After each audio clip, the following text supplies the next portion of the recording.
बाहाघर पाई अर्थ न देबारु मारिदेला सांग एभली एक घटना घटी कटक जिला नरसिंहपुर ब्लॉक देवभूई कंढाल गाँव में अनुगुल जिला टुलुका अंचल आसी कंढाल गाँव में रहुथिबा अभिमन्यु भोई को सही गाँवर पप्पू अमांत और कालिया अमांत ए दुई जन मिसी हत्या करिथिबा अभियोग होइछे।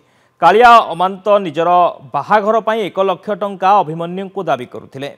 अभिमन्यु न देबारु योजनाबद्ध भावे हत्या करा जाइथिबा मृतकंक पत्नी कविता भोई नरसिंहपुर थाना रे पहुंची अभियोग करिसेंती। मृतदेह देवभूई संरक्षित जंगलु मिलिथिबा बेले पुलिस शव व्यवच्छेद पई हिंदोल मेडिकल को पठाइछि। नरसिंहपुर थाना अधिकारी भवानी शंकर खुंटिया एने अधिक तदंत आरंभ करिसेंती।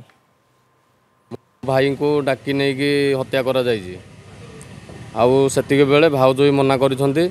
मना कला भितर से ताको जबरदस्ती करके गाड़ी रे बसई नहीं कि हत्या करके फोपाड़ी देइछंती। कालिया अमांत थिला आ पप्पू अमांत ना कौन ताकर मु जानिनी सी भी निजे थिले मो भाई मझे बसिकी जाइछि। भाई की से बाहागर हो बोली आगुरु नैथिला 14-15 हजार तापर बाहागर हो बोली 1 लाख टका ताको बारंबार मागुथिला। काली सारे मो स्वामी को रेट हो जाइछि।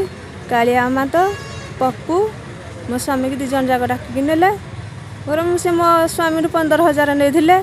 कालिया मात्र मैरेज ठीक है ना से मो स्वामी की से 1 लाख टका मागिले। मो स्वामी मत आसिक अभियोग करले कालिया मात मत पैसा मागुची तापर भी आगे पाखे पैसा भी से नाला तापर भी से बाध्य परिस्थिति करना मो स्वामी की डाकी मु मना करुच्ची तुम घर जाओनी से कहले ना तुम टेंशन नियोनी आम जाइना सागे सागे आसुचु से पैसा ही मागुला से पैसा मना करे सकाशे से मिला कांड कर